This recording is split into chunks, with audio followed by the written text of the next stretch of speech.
The World Cup is almost finally here, and it's kind of weird because it feels like the tournament just started like a couple days ago. It's been an amazing spectacle full of beautiful football, goals, drama, and conspiracies about refs. But the final matchup is one that I'm sure many, millions in the world are excited about, and that would be France versus Argentina. Kylian Mbappe versus Lionel Messi. This is Lionel Messi's last dance at a World Cup. This is his last chance to win it all. While Kylian Mbappe has plenty of years ahead of him and could win a second straight World Cup title. It's a spectacular matchup that will have millions across the globe glued to the TV screens. And many probably predicted this as long as they weren't as brain dead as I was. But before I go into the predictions real quick, I just want to mention the World Cup shirts giveaway just one more time. Because we managed to hit 10,000 followers on my Instagram, I am doing a World Cup shirt giveaway. I'll be giving away 20 of them. All you have to do to enter is go down in the description, fill out the Google form. You also have to have an Instagram account because it just makes it way easier for me to actually,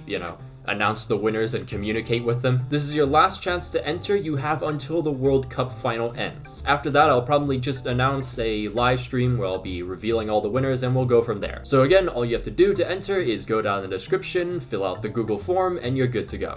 Time. Today's sponsor is OneFootball. OneFootball allows you to follow your favorite leagues, teams, and even players. And with the World Cup currently happening, it's a perfect time to download the app. For anyone just getting into this sport, OneFootball is great if you want to check out the knockouts bracket to see results and who plays who going forward. Times based on location are listed as well, so you'll never miss out on any World Cup match. You can also see up-to-date statistics for each player in the tournament. You can download OneFootball for free through the link in the description or through the QR code shown on the screen.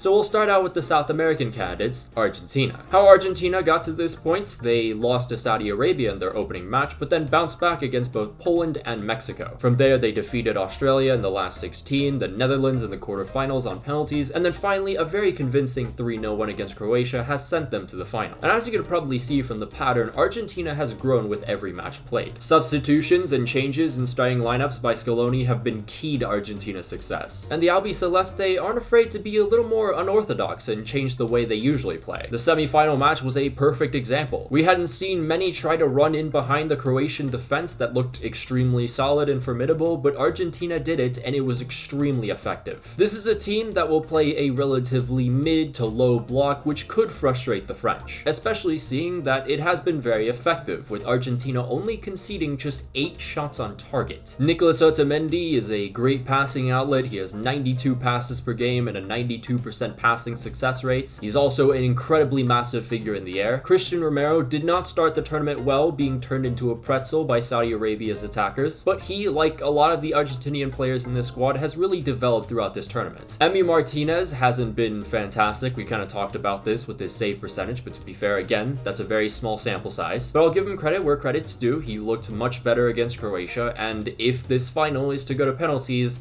he'll be prepared. Argentina have a massive emphasis on their midfield and will hope to win the midfield battle throughout. Rodrigo de Paul and Leandro Paredes have been effective in passing in between the lines. Alexis McAllister is growing with every bit of experience as well, and mind you, there is a Brighton player that will probably start in a World Cup final, but against Croatia, he had 2 key passes. Enzo Fernandez, I feel like we don't really touch upon him as much, I just kind of mention him, but he is very intelligent and provides a ton of creativity. And we've been seeing this kind of develop since his very first start against Poland. But against Croatia, we've seen the most of it so far, with him linking up with Julian Alvarez. And speaking of Julian Alvarez, he's been an excellent ball carrier and linking with the likes of Enzo, as mentioned before, and Lionel Messi. Not to mention, unlike World Cup 2014, where it just felt like Lionel Messi was carrying this team and no one else could score goals, Julian Alvarez has 4 goals to his name, and 2 of them just came from the semifinals. But if we're going to talk about a key figure in this Argentinian side, you know who I'm going to talk about.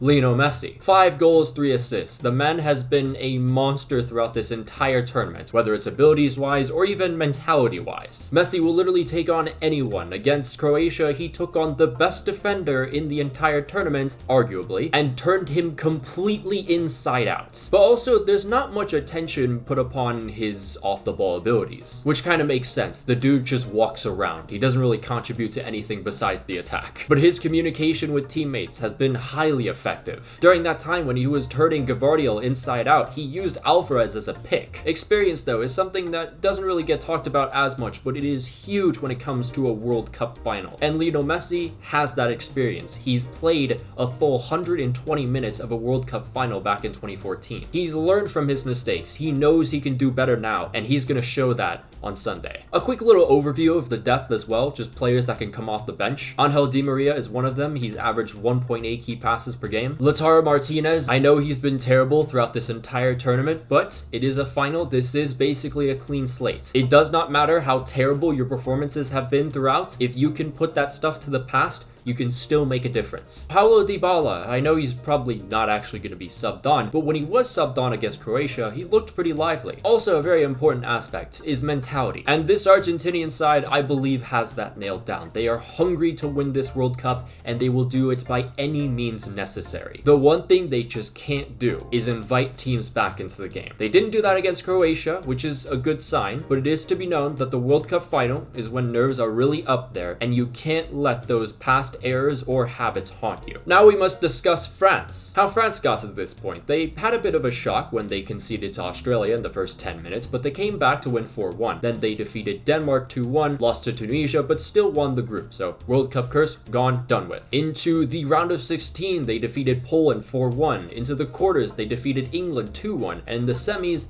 they won 2-0 against Morocco. Speaking of the knockouts though, I would say the French performances so far haven't exactly been that convincing. Quarters against England could have seen a different result on another day. The semis against Morocco, you actually saw Morocco having much more of the ball and somewhat the better chances. But mind you, this is a French side mired in injury and illness. The fact that some of the starters on this current team could be considered the B team is very impressive. I mean, all credit to Didier Deschamps. He has really shown how good of a tactician he is throughout this entire tournament. France in their most dangerous state is when they're on transition, and it's because of how technically gifted this entire team is practically. Theo Hernandez, though, is one of those effective transitional players. The man is an incredibly hard worker, running up and down the pitch every single sequence, and it can be proven through his 2.2 key passes per game, but also 2.6 tackles per game. There's a reason why he's considered one of the best left backs in the world. But another technical player that's having a fantastic tournament is Antoine Griezmann. 3 assists in the tournament, and he also had 4 key passes in the Morocco game alone. But it isn't just his attacking contributions. Griezmann has been the Michel Yeoh of the World Cup. Everything, everywhere, all at once. I haven't watched the movie, by the way. I still need to do that. 1 second, you'll see him bombing forward on the counterattacks, and then the next second, you'll see him defending deeper than the center backs. But if we're talking about the most effective on transition, we have to talk about the player that quite literally destroyed Argentina with just his hands only on transition. Kylian Mbappe. The man has had 5 goals, 2 assists, one of the best players in this tournament. And if he isn't scoring, his dribbling causes chaos and havoc. His presence and threat alone has allowed other players to shine because most teams are just focused on him. Said players that have been shining. Olivier Giroud, 4 goals in this tournament. France's defense has been strong as well. I've already mentioned how good Dayot Upamecano and Raphael Varane have been in this tournament, but dear lord, Ibrahima Konate, what has happened? That man before every single match has probably just been listening to Erwin Smith monologues. The Frenchman has not even been dribbled past once. Now, we talk about defenders, we also have to talk about someone who's been kind of that extra blanket for them. Aurelien Tchouameni. He's played every game in this tournament and has performed well each and every single time. 2 interceptions per game, and he's tied for the most passes per game, making him and also Dayot Upamecano both very reliable outlets. Tchouameni is also very observant with his passing selection. France's second goal against Morocco was started because of his pass between 2 defenders. Don't forget that Tchouameni has quite the shooting range. That's nothing new though. Goalkeeper Hugo Lloris, by the way, looked pretty good in the last game. So I apologize for the slander.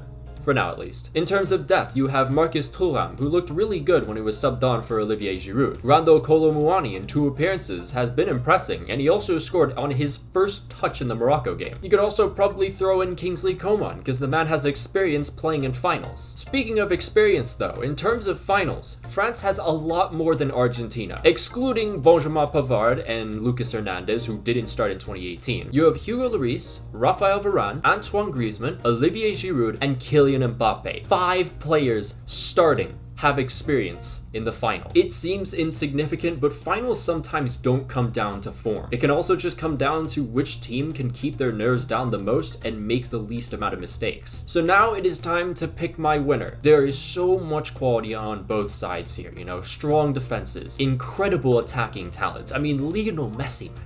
Lionel Messi, Kylian Mbappe.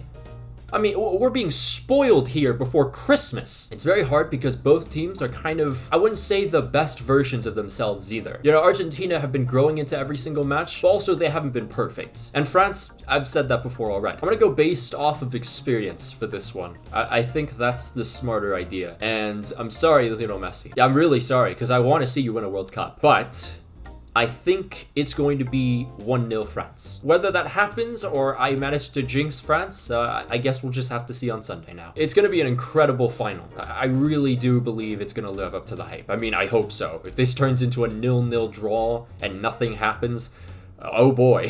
Before I close off this video though, I will mention that there will be an entire knockout stage review on the channel after the World Cup, probably like 2 days after. But of course, a massive shout out to all the patrons, including Janos Balas, El Favi, Miliway009, Audipu, Alex Rod, Alta, Amin Suomez, Are San, Daniel Ortiz, Francisco Hernandez, iShadow Ninja, Juan Leras, Miguel Munoz, Muyendin Mintang, Return Fire, Rory Byrne, Saul, Subscribe to Tenditem, The Motor Drive, Tomicus, Trevor Batson, Vanilla Mexican 17, Victor, Carlos Anaya, Chris Damasceno, David Dunn, Declan Malloy, Dominic Griffin, Emmett Shea, Lewis, Joe Aparicio, Jordan Clavitt, MX Weeb, Nish, Patrick Barley, President Pulisic, and Unbroken Persona. If you'd like to join the Patreon, there'll be a link down below and up in the annotations. You can follow my Twitter if you want, follow my Instagram if you like, follow my TikTok, trying to get to 20,000 there, and of course, you can follow my semi-active Twitch. But until then, I'll see you guys.